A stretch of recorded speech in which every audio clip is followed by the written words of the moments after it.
this is Michael Dean from the Freedom Fiends radio show. I've run websites since 1996 and have used over a dozen web hosts in that time. AgoristHosting.com is the only one that hasn't broken my heart. Agorist Hosting's uptime and service is stellar, and their DDoS mitigation is the best I've seen.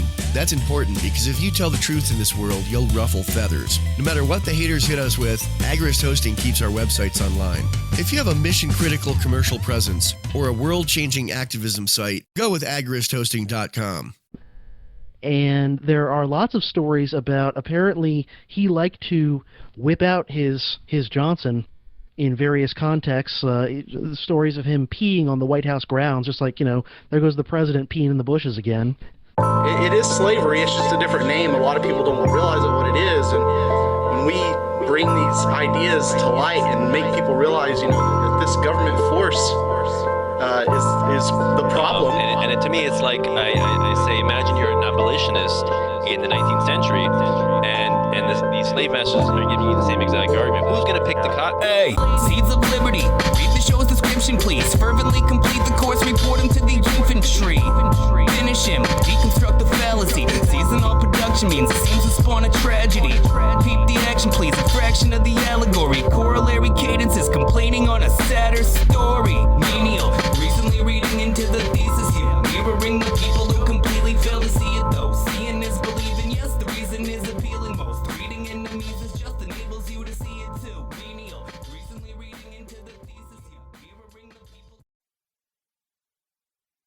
Hello, everybody, and welcome to the Seeds of Liberty podcast. This is episode 74.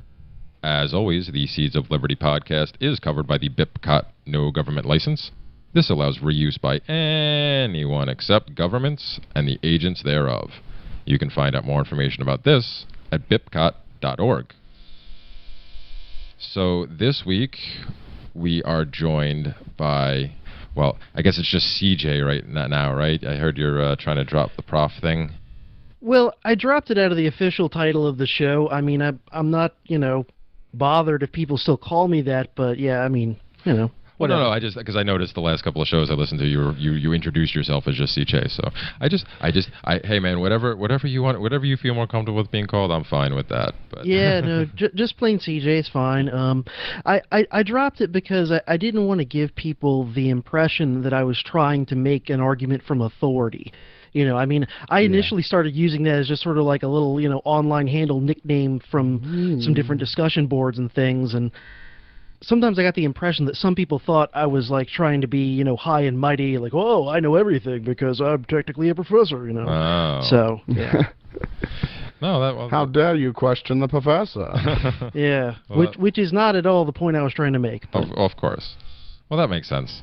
Well, for anybody who doesn't know, we have had him on before, and if you don't know, you really should know. This is CJ from the Dangerous History podcast, which is one of my favorite podcasts to listen to, and I think everybody else should be listening to it too. For me too. It's definitely. I guess for me, actually, now it's even more because now I've got to hang out with you a little bit and meet you in person twice now. So now it's even like, yeah, this is definitely my favorite. Like I got into the history podcast with Dan Carlin, like most people did, but then when I found out about your podcast, which was well before I even got to the Fiends.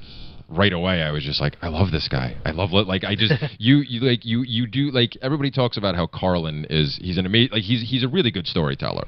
Carlin, I think, what he may lack in actual knowledge, because he always likes to point out that I'm not a historian. Mm-hmm. I'm just a big fan, mostly of war history, but just a big fan, But him and his team put a lot of work in. But he was obviously a radio guy in the past, so he has that.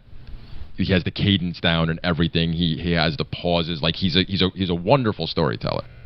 But there was just something about your show that like the first time I heard it, I don't know why, but maybe it's just your voice is kind of calming when you speak, and it was just like it was great, man. And I was like hooked from day one. The first time I found he's a teacher, Well, yeah, but I've had plenty of teachers. But a lot of them suck. Well, yes, exactly. And I've had my share of Charlie Brown teachers in the past where it's just just droning on, But also a lot of teachers are a lot of teachers are trained hypnotists without really knowing it, or they can start talking, and before you know it, you're on their wavelength, and you're just sitting there listening along, nodding your head. And I find myself, I'll listen to CJ's stuff, and I can follow the whole thing. It's like opening my mind up for a information trance. I don't know what to say. It's very soothing, very informational, and very just full. When you get done listening to one of CJ's episodes, you're like, I got a lot of stuff I got to think about now, because I thought history worked that way. Yeah, I've the first few times I had listeners tell me that things like my voice was calming and they like to listen to me when they're getting ready for sleep, I wasn't sure how to take that. I was kind of like, oh great, I'm that boring, I'm putting you to sleep, whatever. And then they kind of sort of realized what they were saying. And I actually had one listener, I don't know, maybe a month or two ago, email into me and said he called me Anarchy's smooth operator. And I thought that was pretty badass, and I went and looked up that, you remember that cheesy 80s song, Smooth Operator? Yeah, of course. Yeah. I went and found that on YouTube, and I tweeted it out, and I was like, hey, this is my new, theme song that everybody's got my entourage has to follow me around with a boombox playing this everywhere I go. Yes. It's way better than Hail to the Chief. Yeah, you know what? I was never a huge fan of that song, but I would definitely have to agree it's much better than that one. Yeah. That's what. Yeah, I remember you had said that. That's yeah, but it's true though, man. And it's funny that you said that you thought that they were originally saying that you were putting them to sleep, because I've actually run into that in the past before, where I was a huge fan of. Do you remember Bob Ross, the Joy of Painting guy? Mm-hmm. Who did the Happy Little Trees? Somebody was like a while ago, a bunch of people were talking about him and all going, oh, he was such a great guy, talking all nice and lovey about him and stuff, and I was just like, without even thinking, I'm like, oh man, I was such a huge fan of his. Like, he was I used to put him on at night and I'd fall asleep to him, and everybody was like, gave me the death stares. Like, I'm like, no, I'm not saying he was boring. I'm like, no, his voice, it was the most soothing thing in the world. Like, I could just, if I couldn't sleep, I had like four or five episodes of his on a VHS tape, like, because that's how long ago this was, and that would be be my cure. Like, I would just, because if I wanted to watch the show to actually learn to try to paint like him, I would, but just wasn't paying attention. I would just have his voice. With yours, I don't think I could do that though, because I'm actually like actively learning the entire time. Like, you bring out stuff. We were talking a little bit beforehand how you have this habit of finding like these obscure books that academic books that most people have never heard of. And so the information you bring to the table is almost always new to me. Even stuff that I think I know pretty well, I still find myself learning. So like, you have a soothing voice, but I'm so riveted that I don't think I could possibly fall asleep. Yeah. Well, that's good. That's what I'm shooting for. Well, at least in my humble opinion, you have definitely hit the mark. But actually, you've exceeded the mark. So kudos. Well, and I think the brilliant thing I did was I saw a complete black hole in the market. There was no such thing, and I don't think there really is even now, other than my show. There is no other anarchist history podcast. There are anarchist podcasts that talk about history sometimes, but there's not any other like dedicated history podcast from an anarchist perspective. Yeah, the closest one I could think of is, because I don't think he's come out as an anarchist, although he seems really close, is Daniele Bolelli. He seems to be getting closer and closer to that end, but yeah, he's definitely. You are the only. I've searched high and low because, like I said, once I found Carl, I need to learn more. I couldn't find an anarchist one until I heard of you. So. Yeah, I was so excited after I listened to the first episode of CJ's podcast, because that's the first thing I'm gonna go do when I hear of a new podcast, and I was like, I'm in. Wow, I've been looking for this because I'm a history fanatic. I love to read and learn. I'm like a sponge. And this speech he gave the other day at Midway's Peace and Liberty Conference, I listened to it, it got me up in the gyms, man. It got me fired up. Yeah, it was pretty cool. It was a pretty cool experience. It was a really, really positive crowd. Like they were really into it, and that makes all the difference in the world. Anytime you're talking to anybody, you know, whether you're a speaker, a musician, a stand-up comedian, anything where you're like performing in front of a group of people, you know, to have a positive crowd that's really on your side, just, you know, really kind of makes a world of difference. So. It was a cool thing to talk about too. It was one of the organizers of the event suggested the topic. I don't remember which one, but well, yeah, I don't know. I think Joe Allen was doing a lot of the work with that. Maybe it was Joe who gave you that idea. But regardless, before we bury the lead too much, for anybody who hasn't, I am going to put a link to this in the show notes. But your talk was about abolitionism and anarchism, correct? Yeah, looking back at the original, you know, anti-slavery abolitionists before the Civil War, and showing how there were kind of different groups of them on a spectrum, from sort of moderate anti-slavery people who were like, yeah, slavery's wrong and we should try to not maybe spread it too many new places, but, you know, what else are you going to really do today? And then you had the abolitionists who were for abolishing slavery, but they really wanted to try and do it through the political process, and they were much more interested in playing party politics. And then there were like the hardcore, not only is slavery wrong and we should try to get rid of it as soon as is feasible, but there was a group of people who were full-blown anarchists, abolitionists. You know, and a lot of people in our kind of circles, they know about Lysander Spooner and how he was an anarchist and also an abolitionist, but there was actually a whole group called the New England Non-Resistant Society, I think was the name. And they just took the argument against slavery and extended it to its logical conclusions. You know, they said, well, if it's wrong for one man to own and rule and control another man, then yeah, the chattel slavery of Africans is wrong. It needs to stop. But then so does earthly government, so does the state, because that's just another kind of version of the rule of some men by other men. So it was really interesting to learn about them. I was talking about that one episode. It was a subtle observation that, you know, all the people who owned slaves who also paid taxes, it was like a double slavery. It's a double level of slavery. Like, the slaves had slaves, essentially.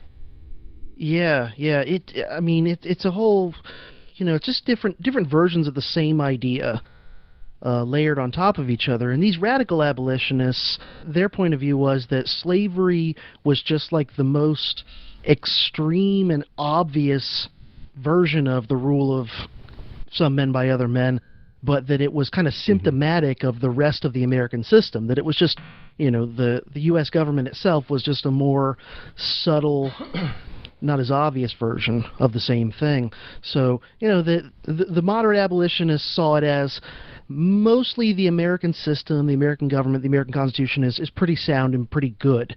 There's just this one aberration called slavery that sucks and we need to get rid of it. But the real radicals thought, no, chattel slavery is just the most extreme and obvious manifestation of this thing that can be found throughout the rest of American society and the American government of domination and of some men ruling others. And by the way, these radical abolitionists, they were mostly very religious. And so they were basically early Christian anarchists, even though they wouldn't have called themselves that. But actually, Leo Tolstoy later explicitly recognized that they were Christian anarchists and said, yeah, these guys are Christian anarchists. And he knew because he was one. Yeah, I was going to say, Tolstoy considered himself a Christian anarchist, correct? That's what, at least as far as I know. Yeah, and there were, you know, amongst the folks there at the fest in Michigan, there were plenty of Christian anarchists, and they seemed to be very receptive to all that stuff. Yeah, well, it's especially for them, at least the few Christian anarchists that I've gotten to know over the past couple of years, they're always excited to get information like that makes them feel better, because they're often maligned in the movement. Unfortunately, a lot of people are down on them. They attack them. Oh, you can't, you know, the insane no true Scotsman anarchist who run around screaming, you can't be an anarchist and be religious at the same time. And I consider myself an atheist, but I don't, you know, I have made friends with some of these people. And I remember Tom Woods did an episode on this where he tried to make the case for Christian anarchism being completely legitimate, and they are compatible. They're not, the way other people would say they're not. And despite me still disagreeing with him at the end on a couple of points, I was still like, that's the best argument I've heard for this. So you know what? Yeah, whatever, man. You guys could be. I don't care. You want to help end the state with me? Great. We're friends. That's all I care about. As long as it's voluntary. Yeah, exactly. I'm like, you're not pushing it on me. Okay, great. You can be an anarchist. That makes perfect sense to me. So yeah. Yeah, I'm in the same boat. I'd rather have people around me who are whatever religion, but who at the end of the day believe in human freedom. I'll take that any day over an atheist who's a hardcore statist. Because which one is they're threatening still not an me? atheist, though. Well, yeah. Yeah, those are who we call stateists, because they erroneously believe that they have given up the belief in a god only to take a belief in another god. So yeah, doesn't work that way, guys. Yeah. I mean, I just in general I don't like just interacting with people who are overly pushy of whatever it is, even where it's kind of clear that you've said, okay, no thanks, So whether they're pushing religion or pushing atheism or pushing some other ideology, I mean, pushing it when you've kind of made it clear, like I'm not interested. Okay, have a nice day. Those aren't people I want to be around. I mean, I'm the same. I don't go giving unsolicited advice on political philosophy to people who clearly aren't interested. I mean.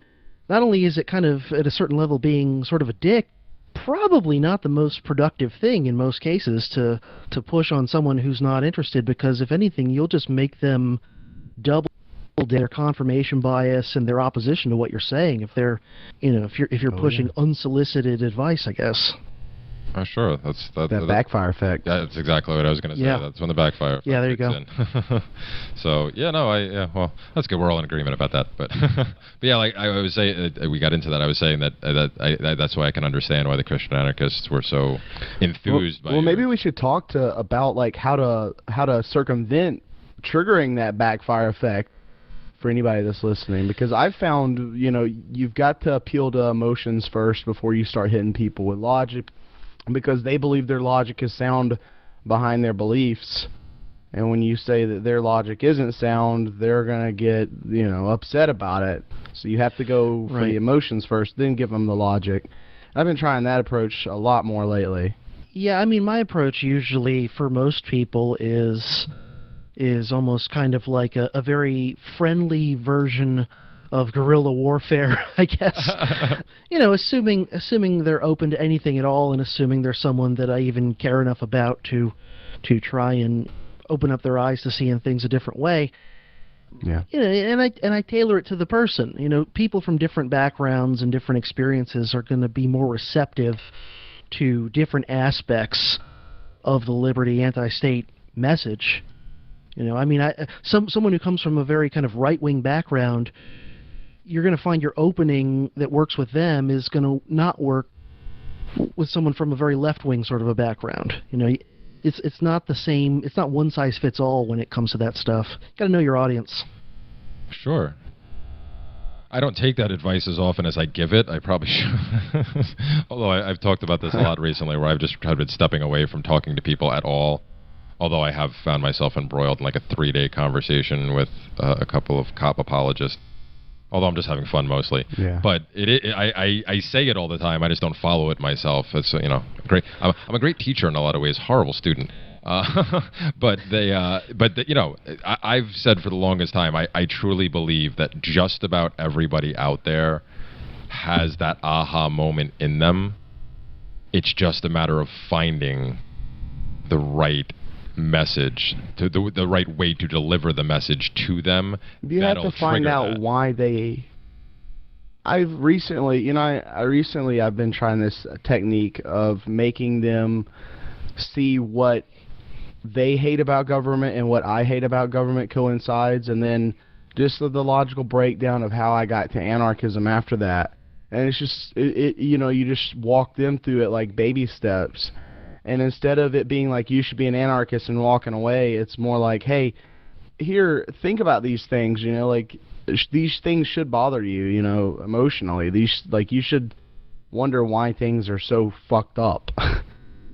Yeah, one approach I try to take, and part of it's personality. I mean, different people are going to be different ways. Some people naturally incline more towards, trolling, for lack of a better term. It's just not my personality to do that sort of thing, and I don't condemn people who are that way, but it's just not my bag. But the other thing that I think is something that many people, and I've been guilty of this earlier in kind of my development, my intellectual development, people try to push instead of pull. And the thing is, and this very often happens to both anarchists and atheists when they're recently converted to being either an anarchist or an atheist, is very often there's a lot of anger. Yep. And that manifests itself in you being a dick, and I include myself in that. I think I'm past it now. I think oftentimes people kind of move past it and sort of mellow out a little bit, but I can see how for a lot of people on the receiving end of that, it's just not really attractive if somebody's like really angry and depressed and whatever all the time, and they're like, oh yeah, come join my intellectual circle. Doesn't seem too appealing, but if you're someone who's generally more positive and upbeat and friendly and that sort of thing, and then you're like, oh yeah, I'm an anarchist, or however you want to put it, abolitionist or whatever, then people are more like, wow, you don't fit the stereotype I had in my head of the angry person dressed in black throwing bombs at a WTO meeting or something. Right? So I think that can be very disarming when I've, told some of the people I work with, and I don't push it on them, but they ask me, who are you voting for, whatever. I don't vote. And then why? And I've had even students, I tell my classes that I don't vote. And I don't get into the details of all of my belief system, but I do tell them usually at the beginning of the semester, listen, whatever else you can think about me, I don't have an ulterior motive here. I'm not trying to influence what party you support or don't support. I'm not trying to influence who you vote for or don't vote for. I personally don't. And it's amazing how often that part of my pep talk really, at least a few of the students in every class will be like really taken aback by that. They've never had a teacher say proudly, I don't vote. And, that I don't vote not because I'm lazy and don't feel like going out there on election day, but as a deliberate choice. And that kind of takes them aback. And it's amazing how often they'll then come by my office to ask about that, like, why don't you vote or whatever? And then, that's what I see as more of like pull rather than push. I'm not pushing it on them, believe these things and, whatever, but just sort of throwing out there things that catch them off guard, and then they're kind of like, whoa, what's going on here? There's something more to this than meets the eye. Well, sure. That makes sense. Like you said, when you disarm somebody like that, it makes it so much easier to reach them, even if you're not trying, even if you're just trying to like essentially open a door and be like, hey, here's this door here. I'm just going to leave it open, and I'm going to go over here now. So I'll catch up with you later. And then you the people that have a more curious mindset to begin with will automatically be like, well, now I need to go see what's behind that door. What's in there? Yeah. And that's great though. Like, oh yeah. Now, obviously, if the students come to you and ask you these questions, I'm sure you sit and talk to them. But like, they have you had any that have like pushed further past that and wanted to ask you more questions and tried to get inside your mind about that too as well, or do they kind of just get your explanation for voting and then go, oh, okay, and then leave it at that? Very often a student who goes that far to come ask me about voting very often will be a student who will come back by my office repeatedly over the course of the semester with many different questions. Wow, that's awesome. Yeah. Once you get someone questioning, then it's over, I've noticed. Yeah, and it might take them a long time. It might be a roundabout path. It's a long roundabout path for most people. But, yeah, if you could just get people to start really thinking for themselves and really questioning all the things that are taken for granted around them, I think more often than not, in the long term, they'll end up on what we would consider the right path, at least. I totally agree, 100%. And sometimes, by the way, just appropriate considering we're on Seeds of Liberty podcast, sometimes I've thought of this approach almost sort of like as guerrilla gardening. Where you just throw in a few seeds in the park and then come back later and maybe some of them will take, maybe some of them won't. But you're one doing of my something. favorite quotes these days is, "We know not what forest the seeds we plant today will bring." So yeah. I kind of live by that. Yeah.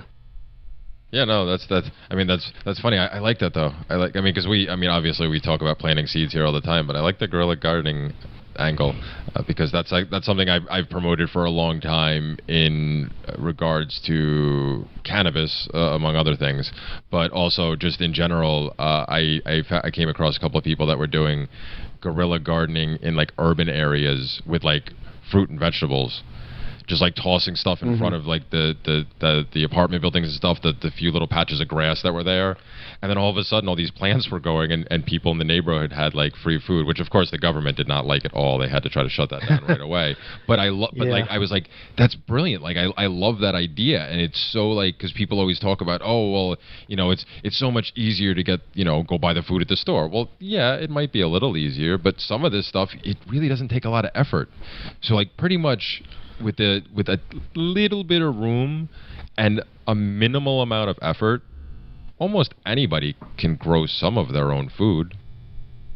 There's the people there's the people here in Manhattan and other cities too, obviously, that do the urban gardening where they have everything stacked upwards. So they build upward. That's how I view these podcasts. That's exactly how I view this, is us walking up and dropping handfuls of seeds out on ripe land. Somebody might click on this stuff 5 years from now. We even had that conspiracy that an alien species might decipher one of our podcasts, take the message back to his home planet, and boom, there's a voluntarist planet. So you never know what actions you take. Just due to the chaos theory alone, what actions you take will cause what. Well, yeah. Well, that is why we started this whole idea, and that's why plenty of people do. Obviously, CJ, your podcast is a little more dedicated to a specific aspect, which is more than needed. But, that's why we just decided to get out. Yeah, if people listen, it'd be great. And it's just an idea, but and the whole mentality of planting seeds, or now guerrilla gardening, I think I'm going to steal that one, and I'm going to use that one from now on. I really like that. But it really is, because that's what I try to do with a lot of people. It's almost like hit and run, where it's just... run into you, talk to you for a little bit, leave a little bit of information, and then just walk away. I do get into these drawn-out conversations online, but that's usually because it ends up attracting other people who then contact me and ask me questions. So it's worth it for me in that regard. Yeah. But in person, I've just started recently coming out more as far as my views go to my clients. Not all of them, but the ones that have been with me for a long time that I've gotten to know over the years, and we talk about things regularly anyway. I used to just kind of deflect questions away from that for the first couple of years, because I was like, do I really want to start this with some people that, especially that are hardcore statists, and am I going to be able to handle their irrationality? Well, number one, can I handle that? But also, I didn't want to, I wasn't in a position where I could really afford to lose too many clients. I do all right here, but I do have 2 little kids to take care of, so I need the money, man. So I really had to, it was tough for me at first. You also mentioned the anger that people go through. We've talked about this numerous times on the show. I was one of the worst. I went through a rage for the first year, and it wasn't until I finally realized that I was mad at myself that I slowed down and was I stopped for a little bit and took a step back and was like, oh, Jesus Christmas, I just wasted a year of my life and pissed off a whole bunch of people because I was angry at myself, but I was directing it outward instead. But the idea of just now getting past I wrote an article on this. What's that? I wrote an article on it. I called it escaped cult. I called it escaped cult syndrome. And it happens whenever you leave a cult, man. You feel abandoned, you feel angry, confused, like your whole life's a lie. You're depressed, you don't want to trust anybody, and you want to lash out, man. It's a healing process you got to go through. Yeah, and I see and so some many people get in it. Some people it's that way, and then some people it can also be very preachy too. In the sense of like what you always hear about new converts to AA or whatever, where or new vegans, where they won't stop preaching, and I think that can be equally. It's probably inevitable to go through a phase of that. There's probably something like the different phases of grief in a way that you kind of have to walk through and spend at least a little time in each phase. But I think the sooner you can sort of come out the far end and be a little more just kind of wise, I guess, for lack of a better term, because one thing to keep in mind about an effective guerrilla fighter is that he chooses his battles, and he doesn't waste his resources in battles that are kind of useless. And I think the sooner someone can kind of figure that out in terms of personal interactions, because I've got friends and family members who believe vastly different things than I do, and, I just don't bring certain things up with them and kind of, talk about small talk stuff. But I don't know, I think there's some wisdom that can come with time, but it can also be speeded up if you realize what you're doing. And one other thing I would suggest to people, and anyone who's listening who's like a recent convert or anything like that to anarchism, I would suggest trying to find something creative that you can channel your energies into, and that'll make you feel a lot better. I found that with my podcast, honestly. The amount of creativity and energy I've put into it has actually made me more mellow than when I started it. Yeah, that makes sense. That was part of my recovery. It was starting this podcast originally, and then moving on, and also doing the Fiends. Like, I keep myself so busy now that I'm physically drained all the time. Yeah. So I can't be as angry. Between that and the kids and my business, I can't be as angry as I was anymore. I don't have the energy for it. I mean, I still have my moments. It was because you were saying before about how you went, like, some people aren't that way and they kind of go through that anger stage. I don't really have that excuse. I was kind of always considered a dick before that. Long before that, people thought I was an asshole. So, it just got exacerbated for me. But I look at it now and I'm like, all right, well, that was a waste. So I could do better. I still have my moments though, because it was always there. But it's definitely, the more you can drain yourself, and especially with doing like with the podcast and the radio shows and stuff. Not only am I draining myself physically, but I'm also like, I get to have that mental stimulation in the areas I want to. Like, I get to talk to my friends. I get to talk to I get to meet and talk to people like you, and actually have conversations that I wouldn't get to have in my normal life. So like, it's even better. It's like, not only am I physically drained, but I'm actually like contented, where I'm not just dealing with these people who don't want to talk about these issues, and I have to avoid certain subjects, which actually just frustrates me more, because it's like, I need to get this stuff out. So having these outlets has been wonderful for me.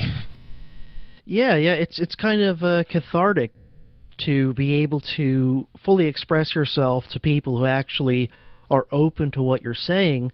And I mean, I've definitely found that I feel less of a need to try and do unsolicited preaching to others in kind of my daily personal life, because I have this outlet where I can really say what I really want to say, and then I get it out there, and then I feel better about everything.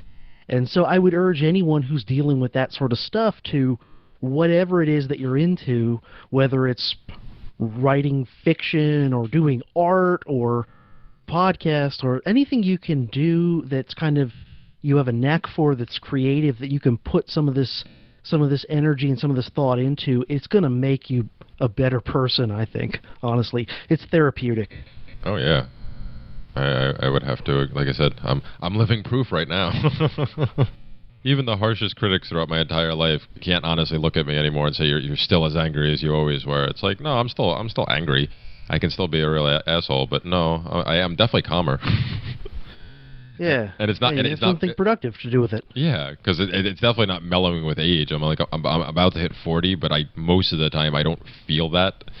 Like, I still feel a lot younger than that, so I don't think it's like age catching up with me either. It's just like, no, I actually have found that outlet. It's funny. I mean, like, I know I had, but I don't think I really actually fully formulated that idea until you started talking about that. So yeah, thank you very much for that, actually.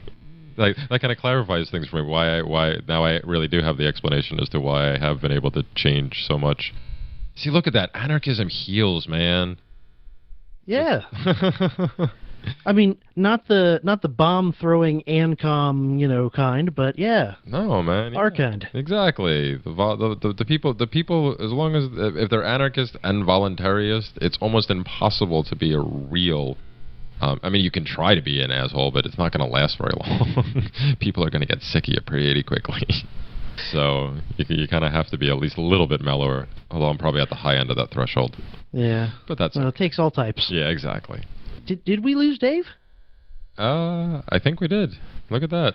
Well, random related to something we were talking a while ago, recommendations to anyone listening. Look up 2 books by an historian named Lewis Perry, Lewisperry. And he's one of the few, serious academic historians. I don't even know if he's still alive or not. These are books that were published in, the 60s and 70s. But Lewis Perry is one of the few serious academic historians I've run into who gives anarchism a fair shake as far as, a tradition of thought and everything. And Radical Abolitionism, Anarchy and the Government of God in Anti-Slavery Thought is one that I read for my presentation at the Midwest Peace and Liberty Fest, and I think I even quoted from it at one point in there. And then another one I'm excited, I just got in the mail, battered old copy from 40 or 50 years ago of a book called Patterns of Anarchy, a collection of writings on the anarchist tradition, edited by Lewis Perry and some other guy. And I haven't started reading it yet because I just got it in the mail yesterday. But it looks like it's going to be awesome just looking at the table of contents. It's a greatest hits album of kind of old school anarchism. Wow, I gotta see if I can try to track down a copy of that. That sounds really good. I think I would like to read that as well. And yeah, and these are books you can find frequently on Amazon for $5 and that kind of thing. Yeah, well, I'm not opposed to spending even a little more money on stuff that I think will be that valuable, because even though I finally got into I resisted getting into the technical age as far as books for quite a while. I refused to get a Kindle or anything like that. I was just like, no, I like my books, leave me alone. And then finally, a couple of years back, my ex bought me one, and I was like, fine, I'll try it, and I liked it after a little while. I'm like, all right, fine. I understand it's useful, but I still like to collect books, and especially for my kids. There's certain books I've been trying to collect, actual physical copies of, that I'm trying to preserve as well. Just, because, every once in a while things dance a little too closely to 1984 that I don't put the possibility of, government mandated book burnings actually taking place at some point in the next few 10 whatever years. It's never out of the realm of possibility as far as I'm concerned with these people. So I've been trying to keep stuff like that, like this, books like this that are harder to find now, and even in a couple of years, just because of maybe market forces, they may disappear anyway. So it's always, I think I definitely want to check these out. I'm going to check these out. Other people too should too, definitely. And I'm almost positive you did quote from that in the talk, because like I said, I just finally listened to it today. Yeah, it's definitely one of the things I was reading in the last few months or whatever that kind of gave me a lot of what I had in that presentation. And I gotta say, the market for old academic history and philosophy and political sciencey books and whatever seems to be really, really bizarre, because as someone who buys all these old beat-up academic books all the time, sometimes, most of the time, these books are very cheap. Even in good shape, they're $3, $2, whatever. And all of a sudden, there will be one academic history book, one obscure book, that you can't find a used copy anywhere for less than $200. And it just seems to be I don't know, arbitrary, I guess. Somebody gets it in their head that, like, oh, this is, the last 2 copies of this obscure history book published in the 70s by, Oxford Press or whoever. So, yeah, I'm just going to, throw it on Amazon for $150, and if it takes 20 years to sell, it takes 20 years to sell. I don't get it. I don't get it. But it's been annoying because sometimes there's books that I really want to get that you can't find for less than $150. Well, isn't that the case? I thought I remember hearing a couple of different times that just the academic, or you're referring to like academic books, stuff like that. Aren't they normally like priced really high to begin with, even when they're new? Isn't that part of the reason that it's kind of cost prohibitive for like the average person to normally buy them? Well, no, except for the case of like textbooks. Oh, okay. Like that's textbooks tend to be wildly overpriced. And it's because textbooks are a racket. The professor or the entire college, in the case of some colleges, they just decide, okay, these books are required for this course. And so you have the same economics as like why the airport charges way more for candy than the gas station down the road does for the same candy, or why the movie theater charges you, $8 for a soda, and if you go to Circle K, you can get the same giant big gulp soda for $1. Yeah. It's the whole captive audience sort of a thing. So, yeah, anything that's like a textbook tends to be wildly overpriced, but anything that's just like a monograph where, some historian wrote a 200-page book about some topic or whatever, those are usually pretty reasonable. Those are usually, $20-25 brand new as hardcovers, and, not any more expensive than like a hardcover history book you'd buy at Barnes & Noble, written by an illustrious historian like Doris Kearns Goodwin. Oh, one of my all-time favorites. Yeah, she's great. I've actually considered possibly at some point doing an episode just kind of taking apart, the problems with her and her work and how screwed up it is. Oh, yes, one of your DHP villains. Yeah, probably. I mean, she's such a bootlicker for some of like the worst politicians of modern times. I mean, she's like a complete worshiper of Lyndon Johnson of all people. What a monster! Yeah. He's a swell guy. Yeah. I mean, constantly whipping at his Johnson, right? I mean, I don't know how many of those stories you've heard, but it's some pretty wild stuff. I don't think I've heard stuff down that route. I just know what he did. I mean, in his time there, and the fact, and there's like, there seems to be plenty of, well, more than evidence that he was just a flat-out racist on top of everything else. Yeah, I think he was a flat-out psychopath. Oh, wow. When you look at all the different pieces of evidence and, just like napalming Vietnam and everything. Yeah, and, well, that. But then these wild stories have come out where supposedly, like, he banged more random women in the White House than Kennedy did. Whoa. Yeah, exactly. But everybody's heard of Kennedy's famous, philandering. But various people have said that they have alleged that Lyndon Johnson may have like outdone John Kennedy in that regard, as far as like going to town with his secretaries and whatnot.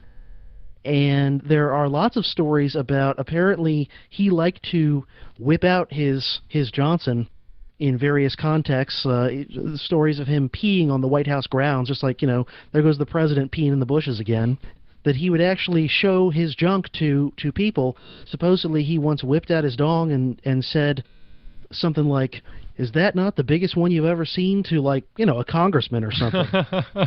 I mean, it's just wild. These things, they're like straight out of, I don't know, House of Cards wouldn't even do something that outlandish, Yeah, if I've ever heard any of those stories, I definitely don't remember them because, like, Johnson, I never studied. Well, I definitely didn't study his Johnson, but Johnson in general, yeah. I didn't study him like extensively. Like, I got more into like some of the other periods of history and stuff. I just looked at what he did on the the politically, like, and what he was doing in his time, and I was like, yeah, he's a horrible human being just on that alone. But that's insane. Right? Yeah. That's crazy. Yeah. Yeah. I mean, there's all these bizarre stories about his personal life that have come out over the years. He would deliberately make people uncomfortable as a way of pressuring them and bullying them into agreeing to something he wanted to do. So, like, he would invite over a bunch of senators to talk about some bill, and when they came over to talk to him, they would find him sitting on the john taking a dump with the door open. And imagine this, you're a U.S. senator coming in to talk to the president about some bill, and there's the president dropping a deuce, and, like, you've got to have a conversation with him while he's doing his business. You know, I mean, these are the types of people that we have in charge of us. You know, they're not these wise statesmen and these people on a pedestal like we're led to believe. They're a bunch of nuts. You know, they're a bunch of whack jobs. They're not only are they not better than us regular folks, they're worse in most cases. Yeah. Yeah, well, I'm like flabbergasted. I never, of all the presidents, like, he's like, for me, like, I'm like picturing his face right now, and I'm like, who would have wanted, like, I don't ever thought he was an attractive man, like, so he doesn't seem the part. So that's just, I mean, I'm all for people having a good time, but yeah, that level of psychopathy is probably, psychopathy. Yeah, that's pretty much probably, accurate. Yeah. That's a whole new level of normal sociopathic behavior by a president or anybody who gets in charge of any position of power where they can exacerbate some of their own traits because they have, they feel that they're entitled or whatever, that that now that there's a position that they can do this, they can definitely take advantage of these things. But that's a whole new level. Yeah, I mean, there's that study that I've referenced on my show before that a lot of people might have heard of, where they showed that power has the same effect physiologically on a human being as does cocaine, in terms of the rush, the feeling of inflated, ego and self-esteem, and the high, and also needing an ever bigger dose to get the same result, and that it's addictive, and that it, makes you more reckless and impulsive. I mean, this is the science. So if you take someone that already has some serious personality disorders, and then you give them this ridiculous amount of power that a modern U.S. president has, I mean, it's a recipe for insane stuff, which, looking at our two illustrious candidates this go around, is, I mean, you gotta wonder, like, which one of them is the more crazy, Oh, well, yeah, I try so hard not to pay attention, but it's obviously kind of hard to ignore those two. And yeah, because I know their history to begin with, it's like I'm well aware who they both are for a very long time before I gave up. So it's just like, and every time I check in, it doesn't seem like either of them has gotten any saner.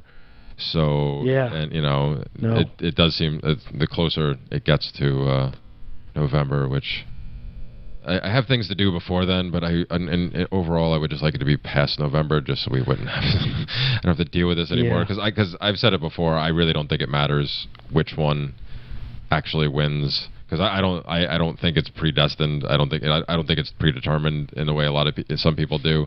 I just think that whoever actually makes it to that point, the people that are in charge don't care. They're like, yeah, we can work with either one of these people.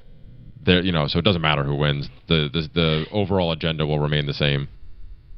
Yeah. There is such a thing as a deep state and a permanent government and that sort of thing. I mean, it may not be quite as organized and as much, pageantry as some of the lizard people crowd thinks it is. But on the other hand, I mean, there is a kernel of truth in the notion that there is a deep state, there is a permanent state that kind of just keeps going on its path regardless of elections. And I gotta say, I'm someone who gave up voting years and years ago, and who doesn't do the whole lesser of two evils trap anymore, and doesn't do that nonsense.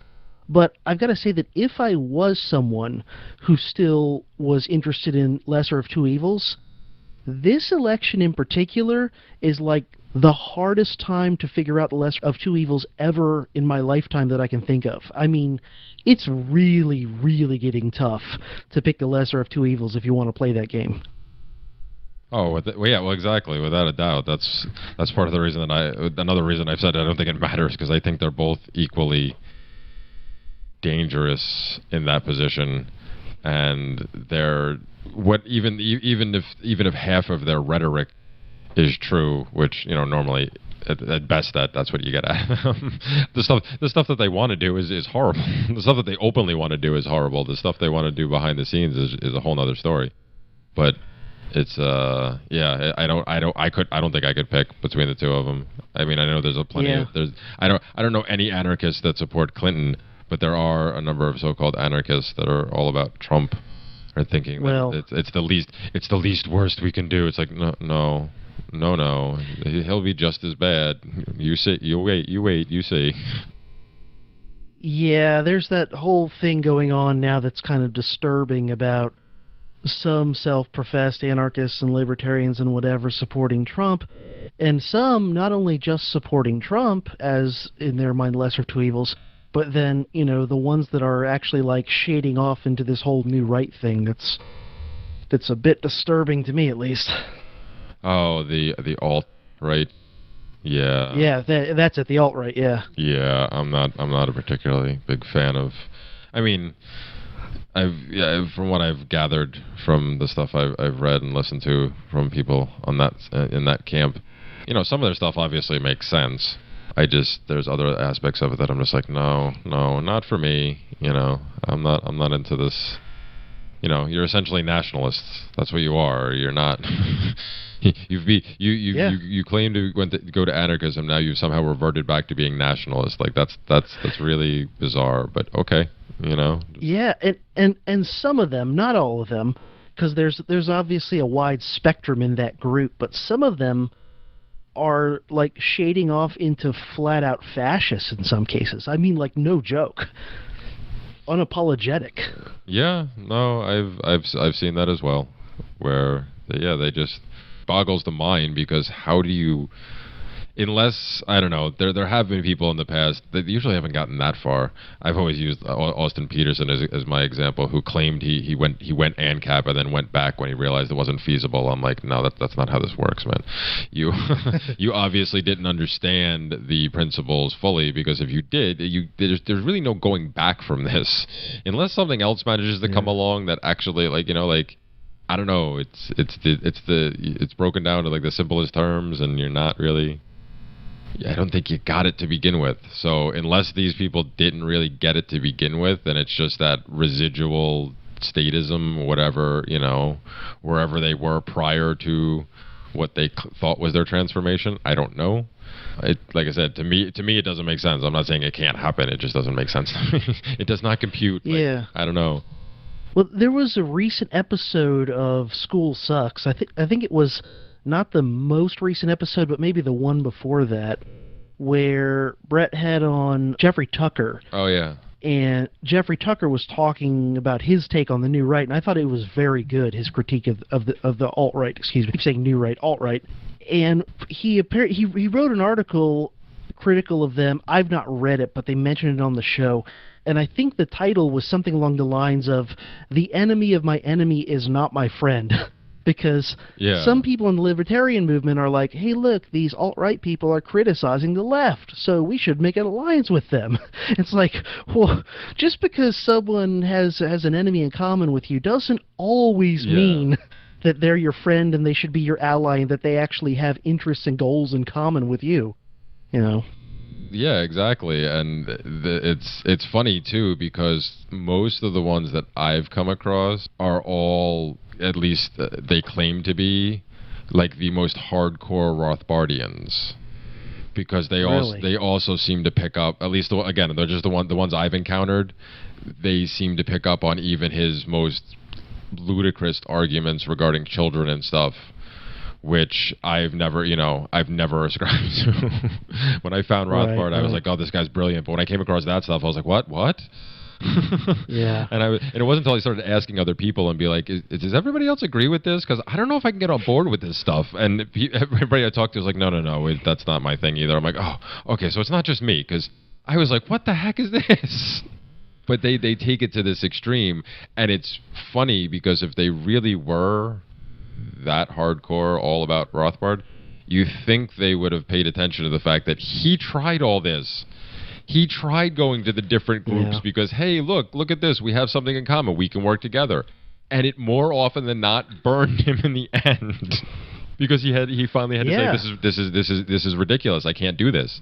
It's not like he tried, and there was no getting through to these people past a certain point. So towards the end, he just gave up, and he's like, yeah, that might have been an effort, an exercise in futility.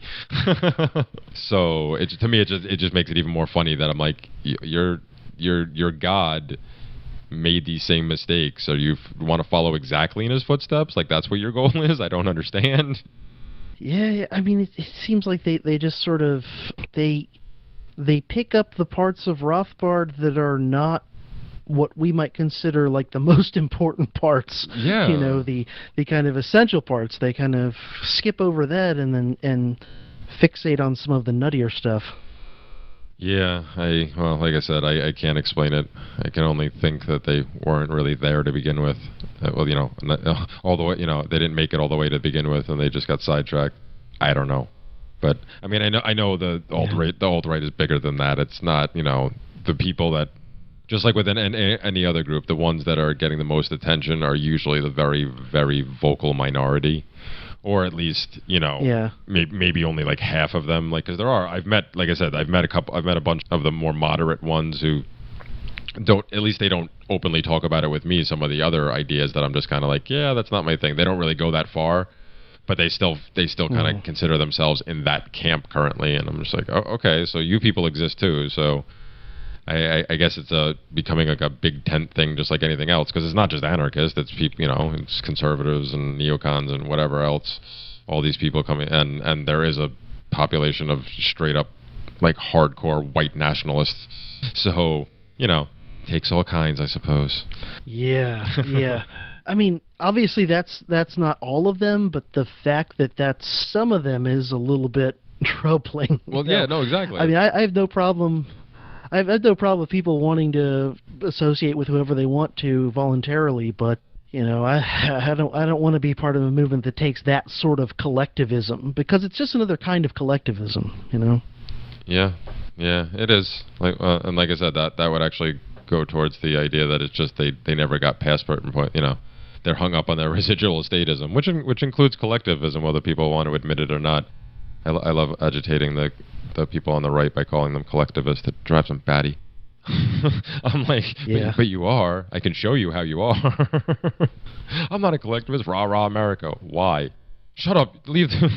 Okay. Yeah. How are you not a collectivist? All right. Anyway, before we get to going down that rabbit hole, I'm looking at the time. We should probably get wrapping up. And I guess we're not getting Dave back, so that was unfortunate. Dave got drone, but that's okay. You and I got to chat some more, so that was good. But before we get going, I want to thank you for giving us the time tonight.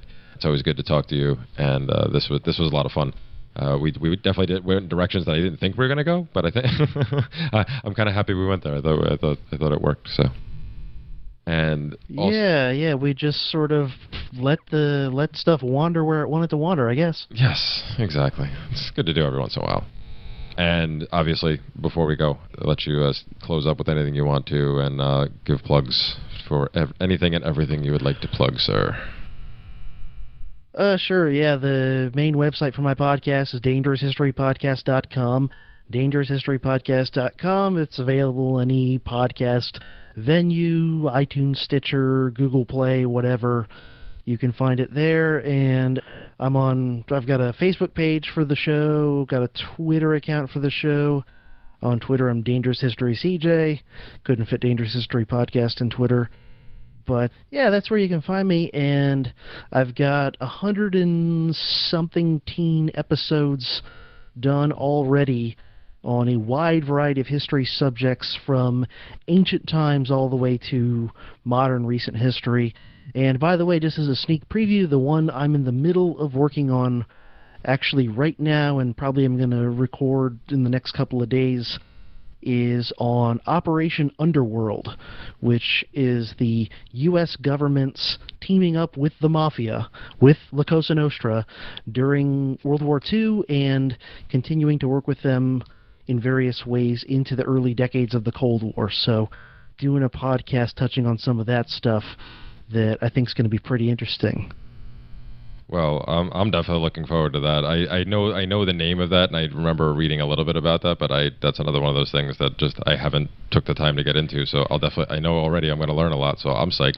Yeah, it's one of those many things where it's not a secret. It's been exposed for years and years and years, and yet almost nobody's really heard of it. Most people, you still walk up to them and go, during World War II, the Office of Naval Intelligence buddied up with Meyer Lansky and Lucky Luciano and made friends with the mafia for all these different projects, and people would think you were crazy. They'd think you're just as crazy as if you walked up and started telling them about lizard people. Yep. But this is something that's completely true, verified, been exposed for years. So, I'm going to try and put it together and tell it in an interesting way, hopefully. Well, based on your prior content, I can rest assured that it will definitely be interesting, at least to me. But I encourage everybody else to check that out too. That's that's definitely going to be a good one. And I think you're up to 116 because I fell behind for a little while. But I like I said, I just listened to I went backwards too after I fell behind, and I listened to the talk today, and now I'm finally catching up. I think the only one I missed was the one you did on the Brazilian Club a couple of weeks back. So yeah, that was a tough one to do because there's just not that much information out there on them. I tried to kind of scrape together what I could and tried to make it into a coherent presentation. Well, so far I'm only like 10 minutes in.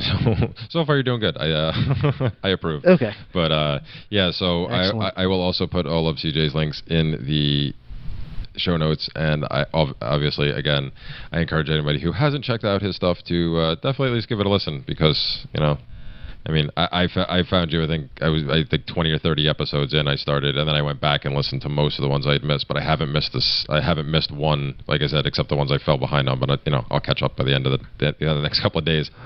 I haven't missed one since episode 28, somewhere around there. So it's great quality stuff. I highly encourage people to check it out. And if you like it, obviously, he's got a bunch of ways to kick a little money his way because his services, yes, his services are definitely needed because as we talked about earlier, there's some decent historians out there. Like I said, I'm a personal fan of Dan Carlin and also Daniele Bolelli's new podcast as well. But CJ takes it from a perspective that people like quote unquote us don't get a lot of out there, if anything at all. So other than like books on it, but here you have somebody who actually gives you a story and brings it to you and brings it where you don't have to go searching for it. And it's like you said earlier, you found a black hole in the market, and you're right now you're currently filling it quite beautifully. So we'll let you have your monopoly. I'm the large fish in the small pond. Oh, that just might have to be the show title for tonight. But there you go. So like I said, I'll put all the links in the show notes. Definitely go check him out. Unfortunately, Dave got droned. Hopefully he'll make it back for next week. We did get a message from Danilo earlier, who I think he may be bowing out permanently. So my jokes about him having to work his way back may have actually gotten to him. I'm not sure. We'll have to figure that out. But at the very least, I'll be back next week. So we'll see what happens then. But this has been the Seeds of Liberty podcast. All of our information can be found at the seedsoflibertypodcast.com. And one last thing before we go, I did want to give a shout out to one other podcast that I've become a huge fan of very quickly, and I think he's doing excellent work right now, is Libertarians on Fire with Rick Rivers and a rotating set of guest hosts, including one of my fellow Freedom Fiends, Lisa DeLascio, and he's putting out quality content every week. And his audio is spectacular. I am jealous. Yeah. I'll second that recommendation. It's a good show, and people should start listening to it now and subscribe to it now. That way, when the episode that I'm going to be on in a few weeks comes out, it'll pop up automatically in your podcast feed. I didn't hear about that. You're going to be on? Awesome. I look forward to that because I like Rick a lot, and I love what he's doing, and so that should be great too. So yes, definitely go check out Rick's show at Libertarians on Fire. It can be found at all the same places that our show can be, and pretty much all the places CJ's can be. And once again, this has been the Seeds of Liberty podcast. It's been great talking to you, CJ. Thanks for having me on. Good talking to you, and good talking to Dave while he was here. Yeah, I'll have to go track him down. probably another storm in Bama. It happens, but all right. So we will catch you next time, folks. Peace.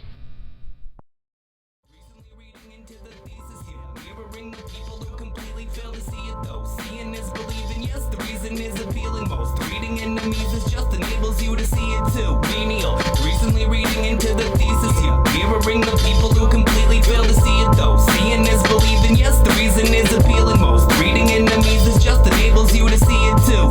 Now that you put it that way, I have the answer to that question. It's projection. That's what it is. It's not a cop-out to call us utopians. They're actually projecting their own self-hatred onto us.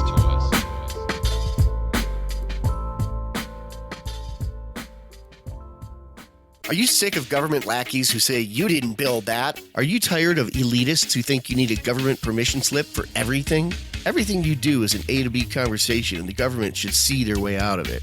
Create true free markets by adopting the BIPCOT No Government License.